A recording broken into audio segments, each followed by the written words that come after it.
right, here we are in the dirty pocket. I am joined by my partner in crime, the scout, Mr. Daniel Kelly. How are you tonight, my friend? Hey, I'm doing okay, Stacy. How are you? Yeah, I mean, That's we kind of talk. a loaded question. How am I Yeah, doing? It's a kind of a weird yeah, time and a very unfortunate situation. I woke up at 2:30 in the morning thinking about it, and it just gives me kind of a really weird feeling in my stomach, and just seeing it and just is actually just pretty traumatizing, even just seeing it on the field like that. I mean, to me, it's like I don't think that's why I could sleep last night. And yeah, it's a loaded yeah, question how I'm doing. yeah. MTO, welcome in. What's up, Calixer, MTO? welcome back. Welcome Hey, back. Clickster, what's up? Um, yeah, very agree with What's up? you folks. Dan Orlovsky did. I'm really proud of like some of the stuff Ryan Clark and Dan Yeah, I Orlovsky are like I doing. liked I like that a lot, MTO. Yeah, absolutely. Yeah, I got to tell you, yeah, Scout, this is a weird one, right? I mean, we're usually just raucous and stupid and do our fun stuff here, and can't do it. I just don't feel it. Yeah, it's Um, a it's a real somber overtone to the entire atmosphere right now, and a very unfortunate situation. It's just really shocking. yeah, I'm with you. I mean, it's. I mean, you and I have watched the game for 40 some years. And we've seen a lot of things throughout the years, but nothing quite like that by any stretch. You know, Yeah, I don't. I think we talked off the air as friends that this needs to be addressed. We just can't. Nothing seems worth talking about when Damar Hamlin's fighting for his life. And there's just unlike anything I've seen. I'm a little bit older than you, and although we're close in age, and neither of us have ever seen anything like that. His teammates are shook. His poor mom. Yeah. All we can say is we both agree. I don't want to speak for you, but that all of every positive vibe, every cell, every bit of energy and love and hugs and everything are going out to the Hamlets and to a good kid that was just playing in probably the biggest game of his life. And there's just nothing we can say that brings back that terrible moment.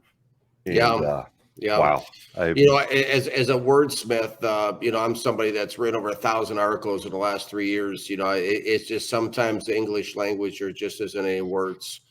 yeah, It's a really unfortunate situation, and definitely my prayers are lifted up for him and his family. And it's just a really unfortunate situation. Everybody knows the risk going into it. Nobody ever thinks something like that can happen.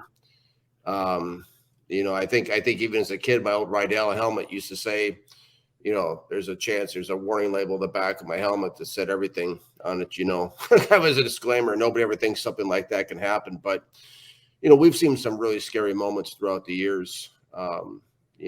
Two thumbs up from Mike Utley. Remember that when Detroit. oh yeah, We've seen some other moments too that have been really scary where, we saw it this season with Tua when he got bounced off the turf. Yeah, good example. Horrible. But just, this takes it all. I've never seen anything like that. It's just, I don't even know what to say, to be honest with you. I really don't. And, I think it's super how we've seen everybody unite around the country. I think that's been really positive. It's been a very been a lot of divide, I think, in this country over the last 3 years, as far as my estimation is concerned. And it's been nice to see everything kind of get pulled back together, everybody kind of being on the same team here, and and just hoping this young man is okay. And that's the main thing. And you're right, Clixer. It really does. I was in New York for 9/11. I lived 30 miles away from Ground Zero, and I saw it then. And it's just cool to see the American spirit, where everybody kind of pulls together and pulls in the same direction at a time like this. Yeah. We talked a lot about it all today together via text and whatnot. There's just no words. No. I'll just say briefly, we talked about this as well. We'll get this out of the way, then we'll talk a little bit of football. But frankly, I think we're both low energy, and we're just going to do our best to cover a couple subjects this week because every vibe we have should be going to number 3. I will say very on the fence in this situation with the NFL, having them come back out, warm up for 5 minutes. There's a lot of controversy whether they were actually going to push the game. It's disappointing that was going on at all. I'm going to cut some slack and say that this is the first time anyone's ever seen anything like this. So let's give some people some credit in crisis. The other half of me says, my God, if I want to focus on a positive, if there's one to look at, I couldn't be more proud of the leadership of those two head coaches and the players to just go, Zach Taylor walks across the field. He sees Sean McDermott. They talk and they're like, we're out. This ain't happening. I mean, the Bills players were in tears. They were in shock. You can't imagine how T. Higgins must feel for the Bengals and the worry he has tonight. So, God, so much to unpack. But we just got to focus on Hamlin, man. Terrible. Okay. Yeah, and prayers up for T. Higgins too. I mean, it's just obviously from what I could see when I saw the play, completely unintentional. It's just part of the game. It's a risk of the game, and just everybody involved, and also just going through that event. Everybody in the stadium, everybody was on the field. I mean, it was just everything. That's a lot. It's a lot to unpack, and we talked about what to do with our 30-minute show this week. We do have to address it because I think it's been weighing on us, and we just want to say we're there for the family. We're going to talk a little football. We're not going to be our usual, maybe totally sarcastic, high energy selves because I just can't dig down and find it right now, knowing that he's in Cincinnati fighting. So we'll talk about a few subjects this week on the Dirty Pocket that might be of interest. Maybe it's a slight diversion as he gets healthier by the second, and I'm putting that out to the universe, healthier by the second. Let's talk about a few things, Scout. Are you drinking anything this week? I'll just go with I didn't shock. Yep, I got a stevia. I am. Okay. I'm going with the Spark. I mean, that's well needed tonight. It's just get a spark going, and I've never had this before. It's Mountain Dew, so let's taste it and see how it is. I try to do something different for every show. Yep, we need a spark. We do. So let's see how this is. Okay, let's dig in. All right, maybe minus good. Okay, it's pretty good. It's a raspberry lemonade citrus Mountain Dew. It's really, really good. So awesome. Yeah. All right, let's get some good energy going his way. Think positive. We're doing our best to get. Yeah, it's really hard. I mean, it's really hard. We talked about it all day. Like, where do you talk about football? It's also damn meaningless right now. It's meaningless, but we'll give it a shot. So let's talk. Let's start in San Francisco, where they're having an incredible season, which is painful for me to say. I've got a couple of weeks left of being able to say that as a world champion Los Angeles Rams fan. Squeaked it in, but it's over. But the Niners, do we ever expect to see Trey Lance again? Let's just start ugly right from the word go. No, not in San Francisco. Yeah. I don't think he starts another game out there. I think that boat has sailed in San Francisco for Trey Lance. Bill Parcells, who hired me at the New York Jets, had a saying that he loved in 2 years in the NFL is a lifetime. And, this has been a couple of years now, even 3 years since he's really thrown a lot. And, I just don't see it happening for Trey Lance out there, especially with the emergence like MTO's talking about of Brock Purdy, a young up-and-coming signal caller who has really been effective. My pick to win the Super Bowl this year is the 49ers with Brock Purdy. And I put that out on December 5th in front of everybody in the country. I just think that there's no chance for Trey Lance to start another game in San Francisco. Yeah, I think it's done. I thought when he got injured, it was just watching his face. I think he even knew. He's just out of his league on this one. And right clicks are.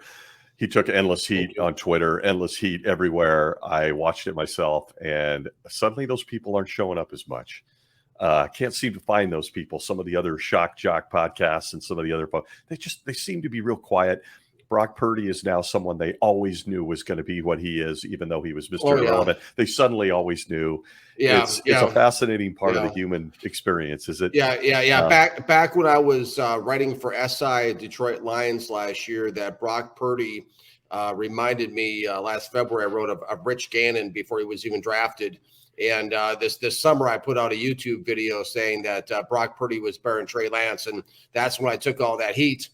And now everybody's kind of really, it's almost like I feel like kind of lonely because I'm not getting the notifications, the hundreds of notifications I used to get, a day. But it's understandable. I know where all the Trey Lance fans are. They're all running around their Brock Purdy jerseys. Yeah, they all got their Brock Purdy jerseys. And they were, interesting enough, between that injury and Brock Purdy, they suddenly liked Jimmy Garoppolo again. It was really interesting. Fandom is a fascinating thing. I agree. More on Trey Lance down the road. We certainly wish him healthy, but I just don't see him as a San Francisco 49er. Well, I think he goes somewhere else. I think he goes somewhere else. And where is a question mark at this point? But yeah, I mean, whenever you're taking top five, I mean, we've seen it time and time again with Baker Mayfield. We've seen with Sam Darnold. We see with all these guys that, when you're taking that high, we saw it with Jeff George, years ago. When you're taking that high, you're going to get 2, 3, 4 chances around the league. There's enough people out there who think they can do something with somebody. So there's no question that Trey Lance is going to be on another team or two if he wants to be. But it's just not in San Francisco. I mean, there's no way San Francisco can go back to Trey Lance with the kind of nucleus and roster they have to try to do this thing a third time. There's no way. I've seen this before as a guy who hates the Niners with Jim Druckenmiller and Elvis Gerbach. They just fade into the woodwork and they're gone. And I think that's what's going to happen here. Okay, let's shift gears quickly as we rapid fire this week. Back to those Jets, Jets. It seems as though MTO, as our resident Jets fan, is on the same page with you, Scout. Suddenly, Sam Darnold looks like a different player in Carolina the last 5 weeks. Meanwhile, Zach Wilson is already getting pep talks from Geno Smith, the former Jets quarterback, now with the Seahawks post-game. Oh, boy. What do we make of the Jets and Joe Douglas right now? Well, MTO is right. The guy I worked for, Bill Parcells, says you are what your record says you are. And what I make of that situation is we're looking at a 4th straight season. I'm writing about this for my article in SI Jets tomorrow. We're looking at a 4th straight season of Joe Douglas producing a team with a losing record. Okay. And he's had ample opportunity to right the ship. Okay. He didn't want Adam Gase, so he handpicked his coach. He brought Robert Saleh. Not much different in records. Gase won 9 games. Saleh's won 11. Okay. He didn't want Darnold in there. They shipped him off for a couple token picks. Brought in Zach Wilson. That the only thing that he's been good at is causing off-season drama. And of course, as a time man of the year, boy, that's not too funny anymore, is it?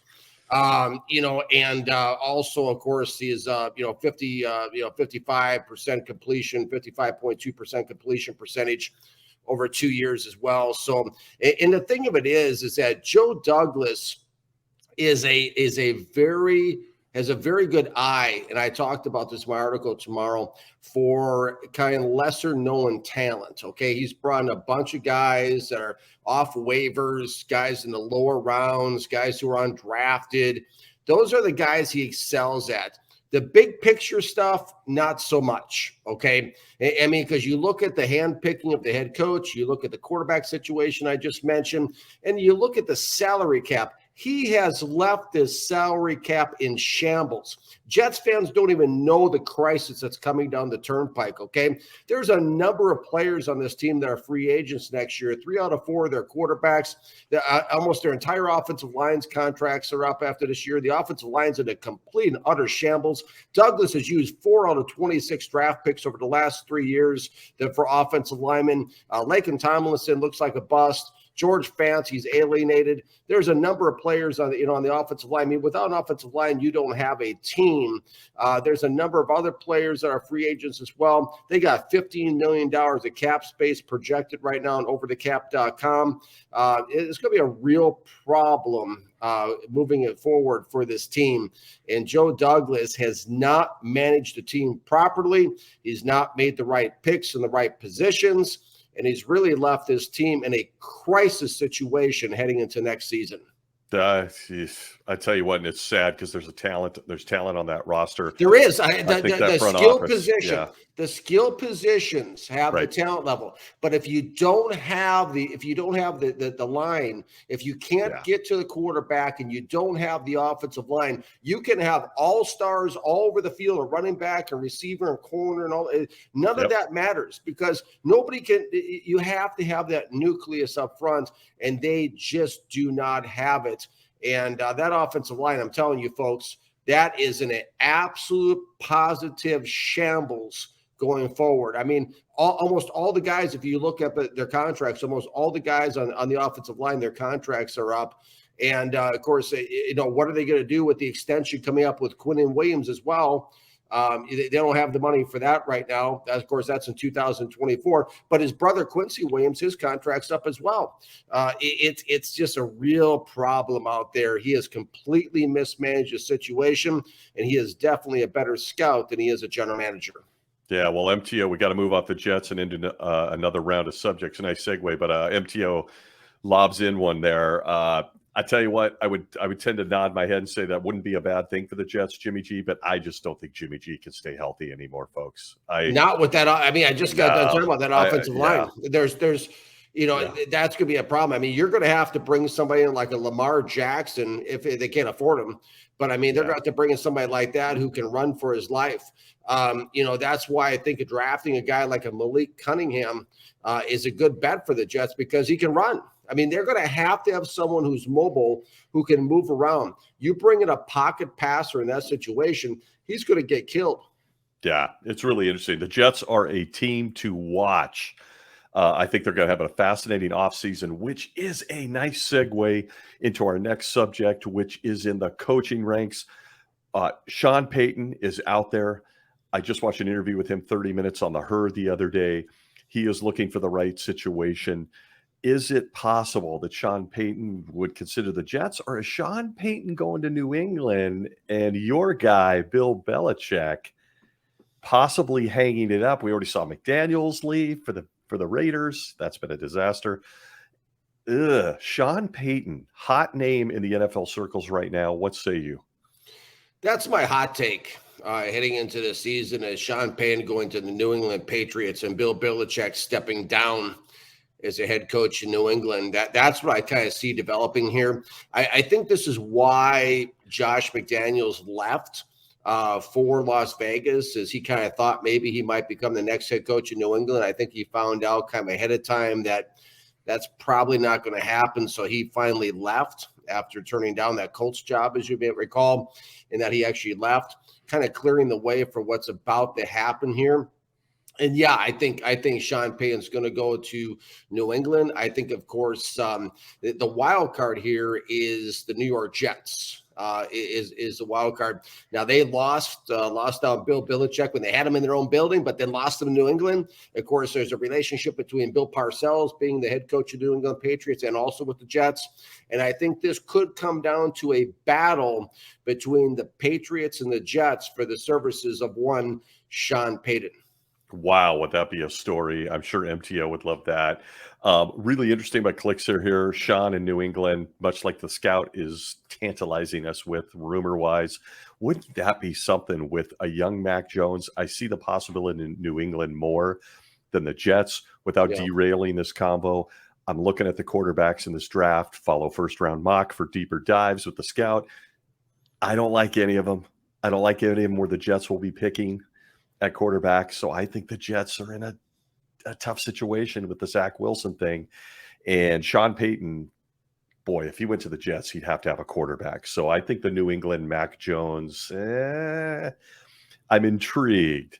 I'm intrigued. I don't see Sean Payton wanting anything to do with Call of Duty's Kyler Murray. No, Don't see it. I can't see that Sounds like happening at all. MTO and Clixer have heard that rumor. Yeah. Well, yeah, it's a rumor. Yeah, Yeah. that people, I think Cardinals fans are studying those rumors. Yeah. But I mean, there That is roster zero isn't chance. good. I think that Sean Payton goes to Arizona. I think there's a negative 50% chance that he goes to Denver. No, not at all. I mean, he's going to go to a good situation, and I got to tell you, to Clixer's point a moment ago, if I'm Sean Payton and I got a chance to coach Justin Herbert in that roster of the Chargers, 100 times yes. That or Joe Burrow, or Miami. If you can get into Miami and get his quarterback, I think Tua's not long. That's exactly right. I just think Payton is going to be connected to a quarterback wherever he goes. And we're going to have to do a whole show on the quarterbacks coming out. I'm not as sold on them as you guys for the pros, but staying with the coaching subject for a minute. What an incredible weekend of college football. I thought Jim Harbaugh, man, I can't believe Miami got in that situation the way they did. There was some coaching stuff, some officiating stuff, but rumor is that Harbaugh wants a job in the NFL. What say you, Scout? Where might he land? And does Colin Kaepernick suddenly reemerge? I think he does. Really? I do. Because it's just a few months ago. I mean, we saw him clearing out the halftime festivities for Cape to put on his display of his talents and showcase his talents in that throwing exhibition he put up there in Michigan. These guys are besties, and I think this is why Minnesota chose not to hire Harbaugh, is because they knew Cap was coming with the package deal here. I would really like to see this duo of Cap and also Harbaugh in Washington with the Commanders is where I'd like to see it. I think there's a strong possibility it could happen there for the Washington Commanders. I think Ron Rivera is gone. He doesn't even know what the playoff implications are in a game. Boy, was that bad. Yeah, it was. And as far as what Scott Turner's done there, no surprise. The apple doesn't fall far from the tree. Norv Turner's son. Norv Turner was a disaster in Washington as a head coach. This has been a disaster. Jack Del Rio, that defense. I mean, the whole thing's a disaster. It all has to go. And, I think that it's going to be some change out there in Washington. And I think Harbaugh could be the guy. I think it's interesting. I see MTU's bringing up Carolina. Interesting choice. They've got an interesting roster. Yeah. Boy, I got to tell you, I'm looking at that Colts franchise with a Harbaugh, and maybe he's got the running game of Jonathan Taylor, that offensive line. Yeah, maybe the Colts. Very interesting stuff by Kaepernick. Interesting prediction. Yeah. We could do a whole show on this, but we are going to move along. Rapid fire, dirty pocket tonight on Tuesday. Really quick. How about them Detroit Lions? I mean, I got laughed at. I got tweeted at, everything. When I told everyone Jared Goff can play this game. You called it. He can play this game. Yeah, it's a big surprise to me. A huge surprise because Goff was like a roller coaster last year when I covered the Lions. And, obviously things have improved. It's kind of interesting because I did an article for SI Lions. And you and I touched on off air last weekend. And I wrote an article called The Lions' Most Winnable 8 Games. And so far, the Lions have won 6 of them. Oh. Could be 7 this weekend. Yeah. I mean, so of the 8 games. So the roar has been kind of officially restored in a way. Oh. I mean, it's a lot to be excited about up in Detroit now than there's been the last, happy 20, 30 years. Yeah, it really is. It's really nice to see. I love Brad Holmes. Of course, he came from the world champion Los Angeles Rams. Of course, you're still saying that. Yes. I got 2 weeks left. That's it. I mean, got to mail it in. I think it's interesting too. I think it's interesting that your guy Jared Goff. I think he was so unceremoniously traded from the Rams to Detroit. Everybody kind of thought that was a big step backwards for him, myself included. Stafford goes out to, to the Rams, your team, and he wins the Super Bowl. Goff has to sit there and kind of watch it on his TV at home as his team is being led by another quarterback. But he who laughs last seems to laugh the hardest in this situation, because all of a sudden the Rams, the situation there. And then I'll look at Detroit, and Goff has brought them back to relevancy. So that's a real nice job there by Detroit. Dan Campbell's, chopping at kneecaps. And, the Lions have they've been a force to be reckoned with. And I'm not too sure many teams want to see them in the playoffs. Oh, heck no. Look, I want to point out something about the Detroit Lions and Brad Holmes. First of all, Goff can play, and I knew it when he was a Ram. I knew that what drove that was a personal issue between him and Sean McVay. Mm-hmm. McVay started beating him up verbally, and a lot I could talk about there for another show. But I knew Goff could play. So this weekend, we're seeing battle of the Cal quarterbacks. Aaron Rodgers, your favorite quarterback, and Jared Goff. I am so rooting for Jared. And I want to point out to Detroit Lion fans and anyone listening, the Detroit Lions in next year's draft have 2 number 1s and 2 number 2s in the top 10 of each round. Are you kidding me? Wow. If they get a safety, they get a linebacker. Both sides of the line are really strong. The offensive. Good night, folks. Detroit's a force next year. If they can keep Ben Johnson, that offensive coordinator, in place with Jared, that's what they've got to do. So lots to talk about with Detroit, but in the interest of time, moving along really quick. We got 2 minutes on our next couple subjects, so I'm going to rapid fire scout. How in the world do NFL general managers miss so badly on Tariq Woolen, 5th rounder, James Houston, a 6th rounder, and then Brock Purdy, a 7th rounder in the last draft? And we're looking at some of these guys at the top of that round really struggle. Yeah. What's a scout say to this? Well, I tell you what, if these 3 guys don't put every NFL general manager and every scout in the league on notice, I don't know who does, because these guys didn't just make a roster of playing special teams. These guys are like tearing up the league.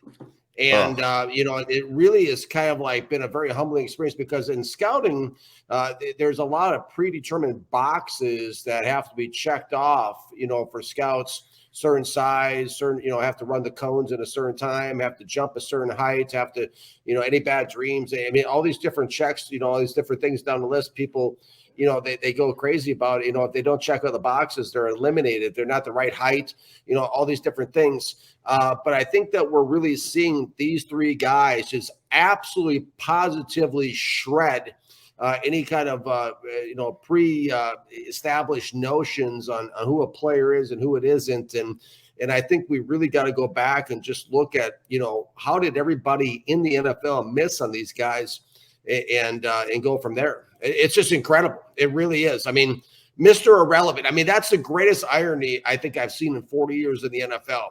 Mr. Irrelevant becomes the most relevant quarterback in this class. And I tell you what, don't look now, but when the San Francisco 49ers win the Super Bowl with Brock Purdy this year, it's really going to absolutely just wreak havoc with every scouting department in the league. Yeah, I think history's not going to be kind to Kyle Shanahan with the Trey Lance thing. I think they'll look back and Shanahan will reveal that he was forced into it or something happened. It's not going to be shared right now, but down the road we'll find out. I agree with you. Brock Purdy, I even think Mac Jones, had he gone that route, those guys are built for his system. It's incredible. Yeah. In closing this week, I couldn't agree more with MTO and Clixer here.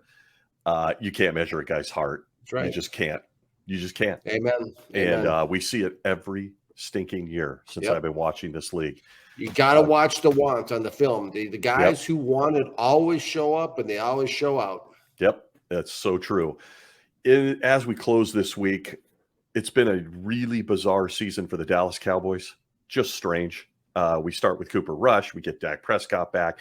Zeke Elliott is an afterthought now. Tony Pollard's the man. We've got wide receivers. It's a strange team, at least from my observation. What happens, Scout, if Mike McCarthy goes into these playoffs and he's one and done? What happens? He's gone. You think that? He's gone. Absolutely. This has been the rumor early on that Sean Payton was going to Dallas.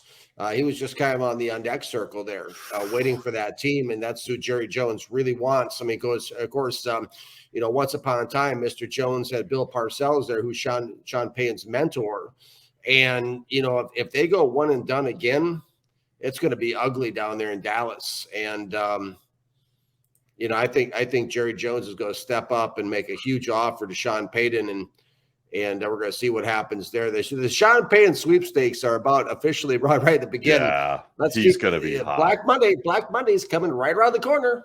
I think he's going to be hot, and I think Ben Johnson, the OC in Detroit's going to be hot. I think teams are going to like these young guy, fancy offenses, resurrected Goff. I know I saw T.O. try to come back to Dallas. Clixer, that's funny. He's been trying that for like last few years. Boy, I tell you, Mike McCarthy gets dropped again. And I think Dallas is fool's gold. I just don't think they're that good. When I watch them, I'm like... They haven't been. The problem with the Dallas Cowboys is they have all this individual talent, and this has been the theme since Jimmy Johnson's been gone. Jimmy Johnson's the guy who pulled that locker room together, and they played as a team when they won those Super Bowls in the 90s. Ever since then, Jerry Jones has not been able to win it again because he's able to get the same star power, but they're like, like pieces of a puzzle. They're all over the floor. They don't meld together. They don't play as a team. And when it comes time for the playoffs, we see the same thing decade after decade, 25 years going on now, where they just don't come together and they fall apart in the playoffs because they are not a team. They all wear the same helmets in Dallas, but the Dallas Cowboys are not a team. Oh, I couldn't agree more. Okay, Scout, that's it from the Dirty Pocket this week. I think that, like everything, we are all about our guy in Cincinnati right now. I'm sure that Clixer, MTO, and anybody else that might be watching, listening, absolutely echo that. I tell you what, I saw that about Jimmy Johnson, but Dallas has never been the same since Johnson left. Actually met Jimmy Johnson, subject for a show. Very interesting guy. He lives down here in the Florida Keys too, or about down by me. Yeah, he does. That's right. So agree with Clixer. Prayers up for number 3, whatever it takes as we close out the pocket this week. It just doesn't feel right. The Scout and I agreed. You can find the Scout on firstroundmock.com. Go check out that channel as well as his website for deep dives on some of the talent coming out in the 2023 draft. You can find me on Gridiron Icon podcast. Just interviewed my idol, Mr. Nolan Cromwell. That was phenomenal. Myself and Rams legend Preston Denard. Really appreciate you showing up and listening. It's a tough week for fans, podcasters, everybody involved. We will close this week with no parting words unless you had some, Scout. No, you said it all. You said it well. I think Clixer says it all right here in this comment. Yep. MTO. Amen. Prayers up for number 3. All power to you, folks. Thanks for tuning in. We will see you all next week and appreciate you too, MTO. Really do. You're welcome, MTO. Thank you, Clixer. Thanks, guys, for watching. Have a blessed week and definitely prayers up for number 3. All right. Be safe out there, folks. See you next week. Take care.